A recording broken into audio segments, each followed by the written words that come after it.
Hey guys, sorry a little bit late this morning.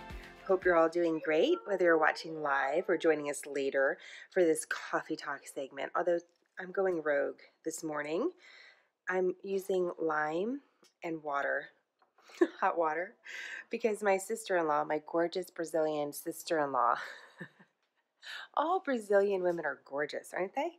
And she looks like a supermodel, and she told me that she starts every morning with lime and water. And so I'm doing that for sure. Leif's looking at me laughing. But this is what Lou told me to do, right? Go for it. Mm-hmm. She said it helps her stomach and like digestion. I'm like, great. I'm going to do some of that. In the meantime, it's been an eventful morning. We lost a shotgun, not a real one. My son's toy one, so that was a little bit of drama. And we're having a problem with our toddlers because they like to say the word shut up. And that's not so good. I think that's coming from that movie, you know, the kids movie Rio. The big bad bird in it has a song, and at the end he goes, shut up, shut up, shut up, shut up. So now they're deciding that shut up is a great word. And so Leif told me this morning that he gave them an alternative. Instead of saying shut up, you taught them to say what? Shut your big yapper. Shut your big yapper. Like somehow that's going to be better. Is that better? It's Chris Farley's classic line. It's from, so they're going to quote Chris Farley, my children. I don't know, guys. I'm not sure. I'm not sure that's the way to go. Hey, Trace. Thanks for rejoining. I'm sorry. Sometimes when it shows a pause connection, you guys can see me fine, but I'm showing that it's paused and everything stops for me and goes dark. So I worry that it's not being effective. So let's try this again. I turned off my Wi-Fi. We're going to go specifically just off cellular and see what we can do. So here's what's going on this week that I think is super important. You have the meeting of the G20 happening on Friday and Saturday. The G20 are the 20 largest economies in the entire world. The United States is part of it. Saudi Arabia is part of it. Russia is part of it. Mexico is part of it. China is part of it. And all of these countries, including the EU, counts as one, by the way, one large economy, are going through their own domestic issues. So a lot of these leaders, including our own, are posturing ahead of this big meeting. The meeting itself that's happening in Argentina isn't necessarily particularly important. The official meeting itself, it's what's going to be happening on the sidelines of the meeting that present an opportunity for something unexpected to happen. We know that the President Trump, is going to be meeting with China in a bilateral official meeting on the sidelines of the G20, but unofficial meetings can happen. I mean, it's just like real life, you know, you're in the office and you see someone that's visiting, that's a big executive, and you walk by and you have a chat. You know, that's what can happen at these big meetings. And so it's particularly important now at the end of the year as we're looking ahead to set the tone for 2019. And some of these big stories that have been kind of sitting on the horizon are getting closer now that we're coming to the end of the year. And an example of that is what's happening with China and trade. But before I jump to that, I just want to also mention something else that's happening on Saturday as we're kind of setting the stage for this week. On Saturday, Mexico is going to inaugurate a new president. And so Mexico is going through its own leadership change while we're all having this sort of ongoing debate about what's happening at the southern border. And let me address that because this is something that just happened over the last 24 hours. At our southern border, the San Ysidro crossing between Tijuana and San Diego, the busiest border crossing that we have, the United States decided to shut down that border crossing yesterday. And why did they do that? Well, the scene is set like this. There were protests of several hundred of these caravan members or asylum seekers that decided to protest their conditions that are happening in Mexico. Remember, they're stuck in Mexico right now. They're not able to enter the United States of America. You have about 5,000 of them staying in a sports center makeshift shelter that's made for 3,500 people. So there's a lot of anxiety here. There's anxiety on the side of Mexico, that in Tijuana specifically, a city of 1.6 million people that have several thousand people from Central America that they're suddenly having to take care of, that they didn't choose, right?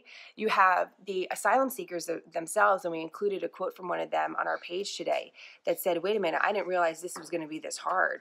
I thought we were going to show up to the border and we'd be let in. Like, this is not what I expected. And then you have the United States that says, well, we can't process all these people as quickly as they want to be processed. So it's bad news really on all sides. You know, you have all sides with a lot of a lot of angst. And so several hundred of these asylum seekers were protesting. They were confronted by Mexican law enforcement. No one really knows exactly the sequence of events, but they ended up sort of charging towards the border. And some of them started climbing the border fence. Now, the Department of Homeland Security in the United States says also that some of them started throwing projectiles at the border agents, and that's why tear gas was used. But this is a bad scene overall because there were kids involved. I mean, it was chaos. And if this is a preview of what's to come, this is not good, because right now it doesn't look that the status quo is going to change for these asylum seekers anytime soon. So over the weekend, you had President Trump say, oh, we've reached some sort of a deal with Mexico where they're going to keep the asylum seekers while we figure out what to do with them over the next several months. And Mexico came back and said, we don't have any sort of deal like that. Like, what are you talking about?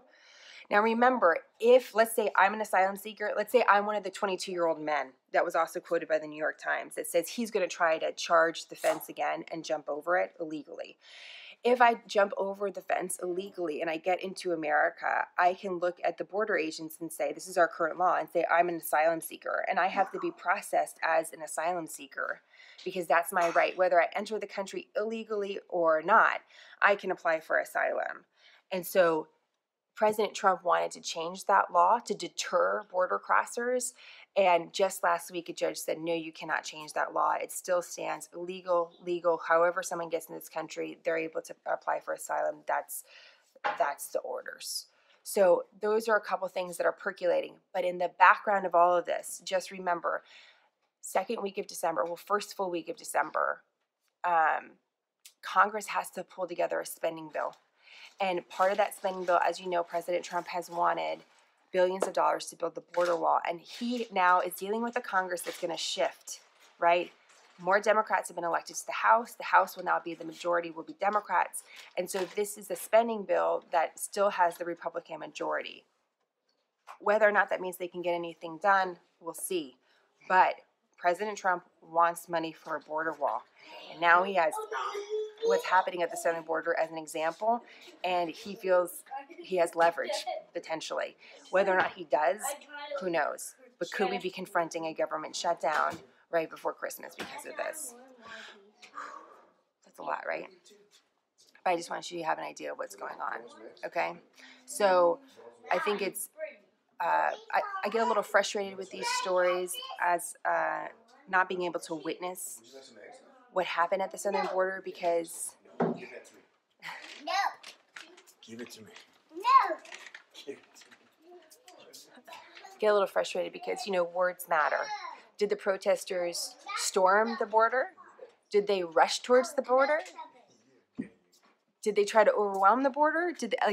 These details matter, but it is rare it would be to take a rare move to just suddenly shut down the southern border because of this. I mean, the United States can shut down the border basically whatever they want. But this was different. We haven't seen this specifically for the situation. So that's what's going on. Gun to shoot. You have a little gun to shoot? Okay, great. Okay, crazy times in the household. So, final thing. I want to move you guys just quickly over to the G20, what's happening with trade, because if there's anything that could be the biggest story for us this year going into next, it's going to be trade policy with China and what's going on with the oil markets. Okay, so let me go just back up to Black Friday and this whole holiday shopping weekend, because there's a tie-in here. Right now, it looks like we all did a lot of great shopping over the weekend. Looks like the stats show good news for retailers. We're shopping. The economy is good. Right now, the United States has 10% taxes on any Chinese exports to us, anything we're importing from China. China has done the same. Why are we doing this sort of tit-for-tat trade tariff battle, so-called trade war? The United States wants better trade terms with China. The president has consistently said that through his campaign, through now. He doesn't like the way China treats American companies. It's not just about the terms for trade. It's about certain companies having to give over intellectual property in order to enter the Chinese market. And of course, it's also about China spying on American companies and stealing a lot of our information, which is something China is known for. So President Trump's like, I don't like that. I'd like to change that. And here's what we're going to do. $200 billion of your goods, 10% tax. Now, come January, that tax goes up to 25%. The White House says it's not going to be a big deal. Our economy can totally absorb it. We're good. The economy's great. Everything's great. Some economists say this is not good. A 25% tax on Chinese goods is going to change the dynamic. You're talking about the two largest economies in the world, the U.S. and China. This is going to have wide sweeping effects. We're already seeing the global economy sort of slow down a little bit. You have the United States with some interest rates that are going up, making it more expensive to borrow. I'm not sure about this. So that's what's going on. And that's why the meeting at the G20 between the American president and the Chinese president is really important. Why there's a tie into Black Friday is that there were some reports that certain retailers have bought ahead of different, products, worried about the tariff going up. And so that was part of this kind of Black Friday equation, that there was, retailers have prepared for this trade war getting worse, and that they have inventory. Because they can maybe sell this inventory at this other price, a lower price, not necessarily for us, but they're still going to make the margins where it's not going to be as good for them potentially in the new year. This could all change if the meeting between President Trump and the President Xi goes well, or it may not. And this is a real unknown, not just for us in America, but for the global economy.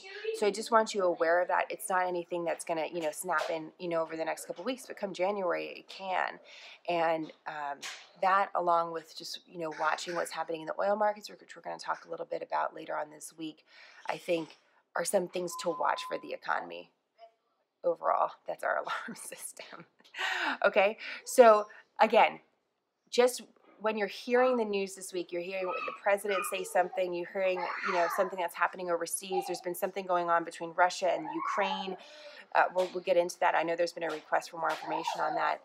Just know that all of these leaders are heading towards a really big meeting on Friday, and just take it with a grain of salt.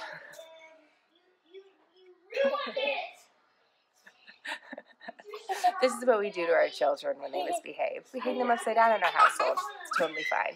Nope, don't call Child Protective Services. It's totally good. Okay, guys. And then finally, your final fun news of the day. We're sending, let's see. It's almost 8 o'clock here Central Time. So for about 6 hours, about 5 hours from now, a probe that we're sending to Mars. Hey, Tracy, you want to know what we're doing today? We're sending a probe to the planet Mars.